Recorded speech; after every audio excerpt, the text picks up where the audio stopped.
Police arrest black man for no reason. Their faces drop when they see his ID. The night was calm, the air thick with the sounds of the city. Streetlights flickered, casting long shadows on the pavement. Jamal had just finished a long shift at work and was on his way home, exhaustion weighing on his shoulders. He had worked hard his entire life, making a name for himself as a respected member of the community. But none of that mattered tonight. None of it ever mattered, because the moment the squad car pulled up behind him, sirens blaring, and the red and blue lights painted the darkness in flashes of urgency, he knew. He knew exactly what this was about. Two officers stepped out of the car, their hands hovering over their holsters. Their eyes carried that familiar look, one he had seen too many times.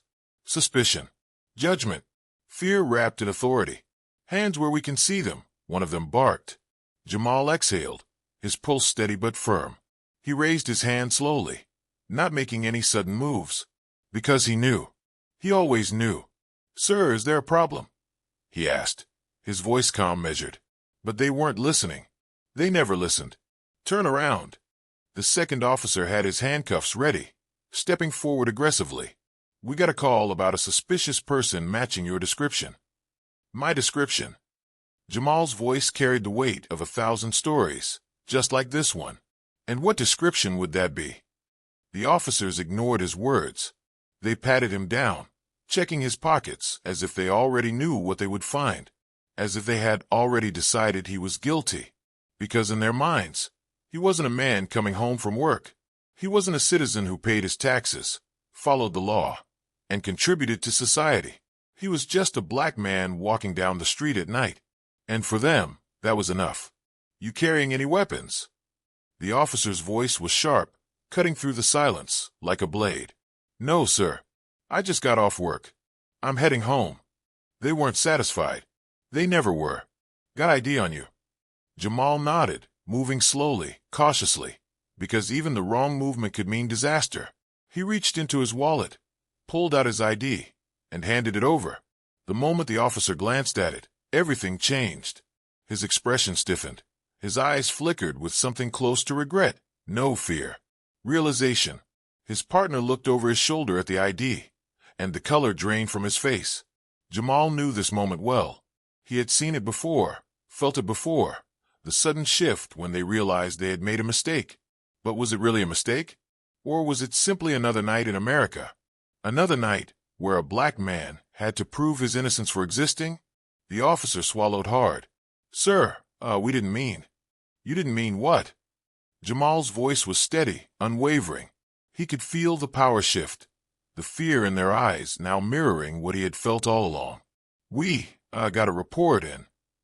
Jamal took a step closer, his gaze piercing through them. "You got a report? Or you saw a black man walking and decided he must be a criminal?" Silence. Thick, suffocating. The officer cleared his throat, looking anywhere but at Jamal. "You can go, sir." Jamal let out a dry laugh. "Oh, now I can go." Just like that. He shook his head, his eyes burning with something deeper than anger, disappointment, exhaustion, a weariness that stretched beyond this one moment, beyond this one night. "You know what the problem is." His voice was quiet, but it cut through the night with sharp precision. "You'll forget this by tomorrow." "But I won't. I can't. Because for me, this isn't just another night. This is my life." The officers didn't respond. They couldn't. Because what could they say? Jamal turned, walking away, leaving them standing there, drowning in their own guilt. But as he disappeared into the night, he knew this wasn't the end. It never was. Jamal walked down the street, his footsteps echoing against the cold pavement. His heart was still pounding, but not from fear. No, he was used to this by now. The humiliation, the anger, the powerlessness. It had all become routine. He exhaled, shaking his head as he thought about the look on the officers' faces when they saw his ID. He had seen that look before. Jamal wasn't just some random man on the street. He was a civil rights attorney. A damn good one. He had spent years defending people who had been victims of racial profiling, excessive force, and wrongful arrests. And yet, even with all his knowledge, all his accomplishments, none of it mattered when he was just another black man walking alone at night. His fingers tightened around his wallet as he walked, the weight of the encounter still sitting heavy on his chest. How many more times? How many more men like him had to go through this before something changed? He thought about his younger brother, Malik, who had just turned 16. He thought about the warnings he had to give him, the conversations they had about how to survive an interaction with the police. Keep your hands visible. Don't talk back. Move slowly. Be respectful. Stay alive. His phone buzzed in his pocket, snapping him from his thoughts. He pulled it out and saw a message from his colleague, Lisa. Jamal, turn on the news. Right now. A chill ran down his spine. He stopped under the glow of a street lamp and opened his news app. His breath caught in his throat as he saw the headline. Viral video shows police arresting black attorney for looking suspicious. A video was attached. He hesitated for a moment, then pressed play. The footage was grainy, but the audio was clear. Someone, probably a bystander, had filmed the entire encounter. He could hear the officer's voice demanding he turn around, see himself standing there, hands raised, calm but firm. The camera shook slightly as the person filming tried to stay hidden. Then came the moment, the officer looking at his ID, his face dropping, his body language shifting from power to panic. The video ended with Jamal walking away, leaving the two officers standing frozen in place. Jamal let out a slow breath. He had no idea this had been caught on camera. But now the world had seen it. His phone rang. Lisa again. He answered. Jamal, it's everywhere, she said, her voice urgent. The video has over 1 million views in the last hour. News stations are picking it up. People are demanding answers. Jamal closed his eyes for a moment. He had spent years fighting cases like this, but now he was the case. We need to act fast, Lisa continued. People want a statement. Civil rights groups are already getting involved. The department is scrambling to do damage control. What do you want to do? Jamal didn't answer right away. He looked up at the night sky, feeling the weight of the moment pressing down on him.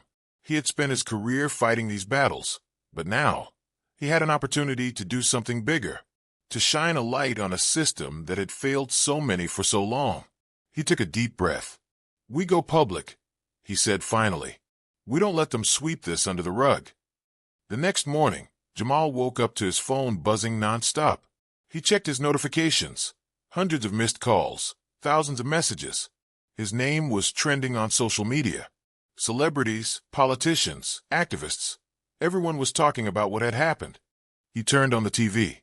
News anchors were discussing the video, replaying it over and over again. Legal analysts debated what could happen next. The police department had issued a vague statement about reviewing procedures and ensuring fairness, but the damage had already been done. Jamal knew this wasn't just about him. This was about every black man who had been stopped for no reason, every black woman who had been harassed by law enforcement, every black child who had been taught to fear the people who were supposed to protect them. Later that afternoon, Jamal stood at a press conference, cameras flashing, microphones in his face. He took a deep breath, then spoke. What happened to me is not new. It is not shocking. It is not an isolated incident. It is the reality of being black in America. I am an attorney, a law-abiding citizen, a man who has dedicated his life to justice. And yet, that didn't protect me from being racially profiled. But this is bigger than me. This is about a system that allows this to happen over and over again. This is about the thousands of men and women who don't have cameras recording their encounters, who don't have a platform to speak out, who don't get justice. He looked directly into the cameras. This fight isn't just mine. It's all of ours. And I refuse to let this moment pass without demanding real change. The crowd erupted in applause. Reporters shouted questions. The movement had begun. That night, protests erupted across the city. Thousands marched, holding signs that read "Justice for Jamal," and racial profiling, and "Enough is enough."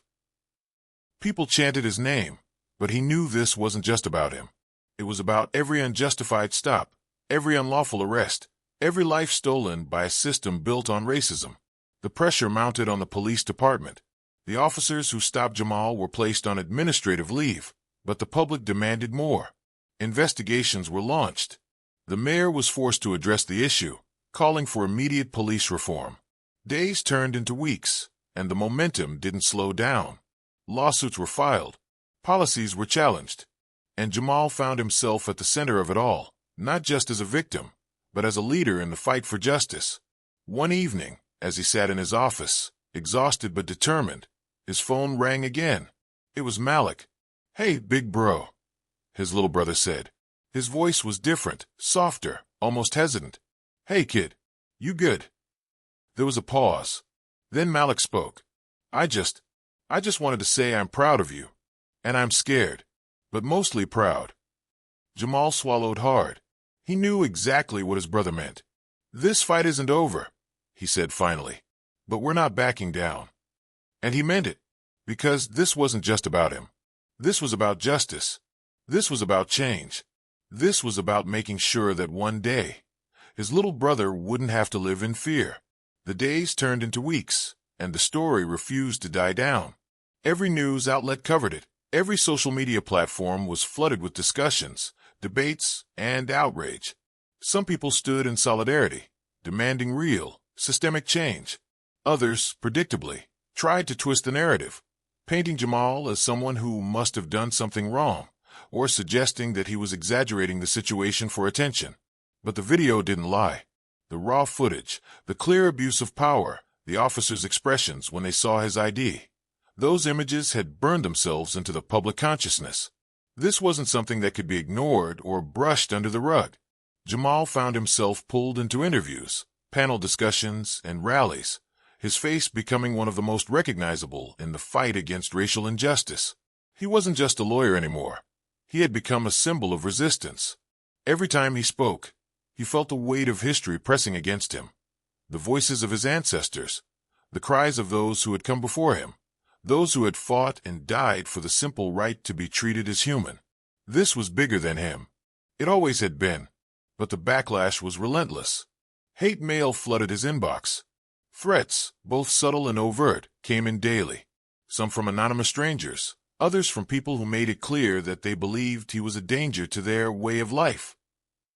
He was warned to watch his back, to stay in his lane, to stop stirring up trouble. The police union released a statement defending the officers, claiming they had been acting in good faith, and that racial bias had played no role in the stop. But no one was buying it. The truth was out in the open, and the public wasn't going to let it be buried under bureaucratic excuses. Then, one evening, as Jamal was leaving his office, he noticed a black SUV parked across the street. He had seen it before. Too many times in the last few days. It never followed him directly, never got too close, but it was always there, watching. He clenched his jaw, his fingers tightening around the strap of his briefcase. He wasn't paranoid. He had spent years dealing with cases like this, representing people who had challenged the system and suffered the consequences.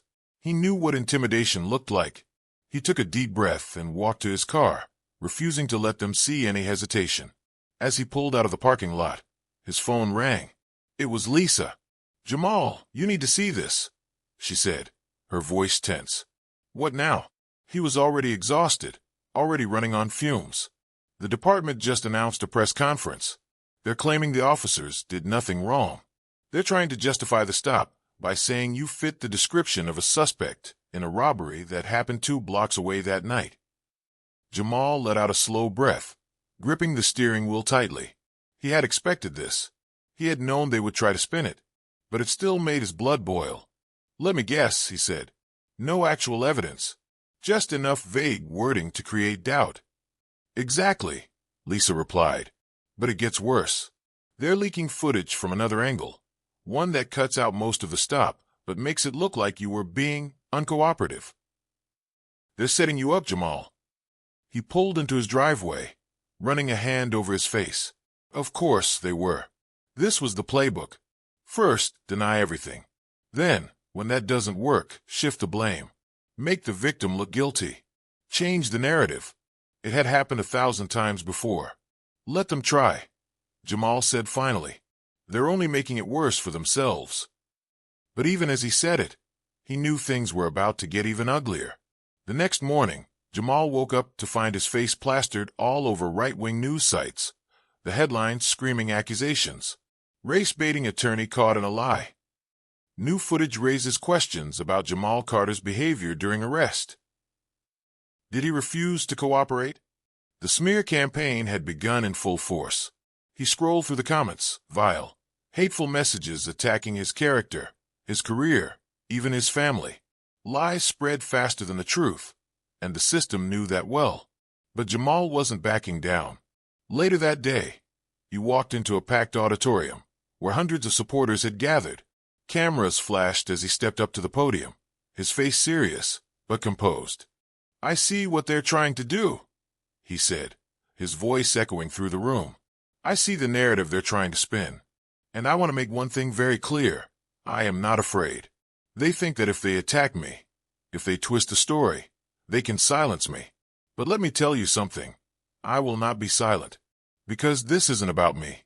This is about every black man who has been stopped for no reason. Every black woman who has been told to calm down when she fears for her life. Every family who has lost a loved one to police brutality. They want to discredit me? Fine. But the truth doesn't disappear just because they don't want to hear it." The crowd erupted in applause. People stood up, chanting his name, holding signs that read "Justice for All" and "End Racial Profiling Now." Jamal felt the fire inside him grow. He wasn't going to let them win. In the following weeks, the pressure on the police department intensified. Protests continued, lawsuits were filed, and more damning evidence surfaced. Whistleblowers within the department came forward, exposing a long history of racial profiling, cover-ups, and misconduct. The 2 officers who had stopped Jamal were placed under investigation.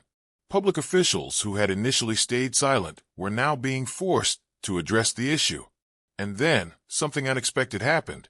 One of the officers involved, Officer Daniels, broke rank. In a shocking interview, he admitted that the stop had been racially motivated, that they had no real reason to detain Jamal, that their superiors had encouraged these kinds of stops, especially in predominantly black neighborhoods. Jamal watched the interview in stunned silence. This wasn't something that happened often. A police officer speaking out against his own department? This could change everything. The fallout was immediate. The police chief resigned. The city announced a full investigation into racial profiling practices. And most importantly, new policies were proposed, ones that could finally bring real change. Jamal sat in his office late that night, looking out at the city skyline. He had won battles before, but this felt different. This felt like progress. His phone buzzed. A text from Malik. "You did it, bro. You really did it." Jamal smiled. No, they weren't done yet. There was still so much work to do. But for the first time in a long time, he felt something he hadn't let himself feel in years. Hope. The days stretched into weeks, and the momentum of the movement only grew stronger. What had started as a single moment of injustice, one routine stop, one wrongful arrest, had ignited something far greater. People were no longer willing to turn the other way. The protests that had begun in the city spread across the country, mirroring the outrage of a nation tired of seeing black lives treated as disposable. Jamal found himself at the center of it all, not just as a victim of racial profiling, but as a leader in a fight much bigger than himself. His days became a whirlwind of meetings, interviews, strategy sessions, and courtroom battles. He was fighting on multiple fronts, demanding justice for himself, while also using his platform to push for systemic change. His name was being spoken in state houses, debated on national television, whispered in rooms of power where decisions were made. Some called him a hero, while others called him a troublemaker, but Jamal didn't care. He had never asked for this fight, but now that he was in it, he was seeing it through. But the backlash was relentless. Every victory was met with resistance. The more he pushed forward, the more the establishment pushed back. The police department, backed by powerful unions and political allies, refused to admit fault. Even after Officer Daniels had come forward, they tried to paint him as a disgruntled employee rather than an honest man speaking the truth. Statements were released insisting that procedures were followed, that there was no racial bias, that mistakes were made, but not out of malice. They were scrambling, desperate to hold onto their power, but the cracks were showing. And then came the threats. Jamal had expected the online hate, the smear campaigns, the constant harassment. But what he wasn't prepared for was how deeply it would seep into his life. The black SUV that had been tailing him started parking closer. His office phone rang at odd hours, the voice on the other end saying nothing, just breathing. Someone spray-painted Race Bader on his car one morning. Then came the letters. Anonymous. No return address. Some filled with slurs, others with explicit threats, the worst one reading, "Back down, or we'll make you disappear." Just like the others. Jamal stared at the letter for a long time, his pulse steady, but his mind racing. He knew what this meant. He knew the history. Black men who had stood up too loudly, too powerfully, had always been targets. Some had been silenced forever, but if they thought fear would break him, they didn't know who they were dealing with. Lisa was the first to insist that he needed security. "You can't just brush this off, Jamal," she said, pacing his office. "This isn't just online trolls anymore. These people are serious. You know what they're capable of." Jamal sighed, rubbing his temples. "I know. But I also know that if I start hiding, they win." "This isn't about winning or losing," Lisa shot back. "This is about making sure you're alive to keep fighting." Reluctantly, he agreed. A private security team was hired, discreet but present. Armed guards were posted at his home and office. It felt surreal, like he had suddenly become a character in a political thriller instead of just a man fighting for justice. But even with all the precautions, he knew danger could come from anywhere. And one night it did. It was past midnight when he left his office, exhaustion weighing heavy on his bones. The streets were quiet, too quiet. As he approached his car, his instincts flared. A shadow moved in the alleyway nearby. He barely had time to react before a figure lunged from the darkness, grabbing his arm. "Hey there, lawyer boy," the man sneered, his grip tight, his breath reeking of alcohol and something more sinister. "Think you're real brave, huh? Think you're gonna change the world?" Jamal's pulse spiked, but he kept his face calm. He had dealt with threats before, but this was different. This was physical. Before he could respond, the man shoved him against the car, pressing something cold against his ribs. A knife. "Maybe you ought to think twice about running your mouth," the man hissed. "People like you don't get to win." Jamal's training kicked in. He had taken self-defense classes years ago, preparing for moments just like this. With a sharp twist of his body, he broke the man's grip and slammed his elbow into his attacker's jaw. The knife clattered to the ground. Before the man could recover, a pair of headlights flashed as Jamal's security team rushed in. The man bolted, disappearing into the night before they could catch him. Jamal stood there, his chest rising and falling, adrenaline pumping through his veins. He had come close. Too close. The next morning, the attack was all over the news. The headlines were impossible to ignore. Civil rights attorney targeted in late-night assault. Hate crime investigation underway. Jamal Carter won't be silenced. The attack only fueled the fire. People were angrier than ever. More protests erupted. More voices joined the movement. If the goal had been to scare him into silence, it had backfired spectacularly. But behind closed doors, Jamal felt the weight of it all pressing down. How much longer could he keep doing this? How much more could he take before the cost became too great? Then, just when he thought things couldn't escalate further, they did. One morning, as he was preparing for a press conference, Lisa rushed into his office, her face pale. "They arrested Officer Daniels," she said breathlessly. Jamal's stomach dropped. "What?" "They're saying he tampered with evidence, that he leaked confidential police documents. It's retaliation, Jamal. They're trying to shut him up." Jamal clenched his fists, rage bubbling beneath the surface. They were playing dirty, trying to make an example out of the one man who had dared to tell the truth. "Call every civil rights attorney we know," he said through gritted teeth. "We're going to war." The legal battle that followed was unlike anything Jamal had ever faced. The police department pulled every trick in the book to bury Daniels under a mountain of charges. But Jamal wasn't alone. His team, his allies, and an army of supporters rallied behind them.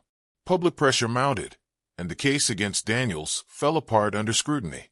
After weeks of court hearings, he was released. As Daniels stepped out of the courthouse, Reporters swarmed him, but he only had one thing to say. I told the truth, and I'd do it again. Jamal felt a swell of respect for the man. Against all odds, he had stood his ground, and because of that, the city had no choice but to act. Policy changes were finally enacted. New anti-racial profiling laws were passed. Body cameras became mandatory for all officers. And most importantly, the 2 officers who had arrested Jamal that night were fired and criminally charged. It wasn't a perfect victory. The system was still flawed. Racism still ran deep. But it was progress. And sometimes, progress was enough to keep the fight going. Jamal stood at the steps of City Hall, looking out at the crowd that had gathered. Thousands of faces, black, white, brown, united in a cause bigger than any one person. He took a deep breath and stepped up to the microphone. "This isn't the end," he said. "This is just the beginning."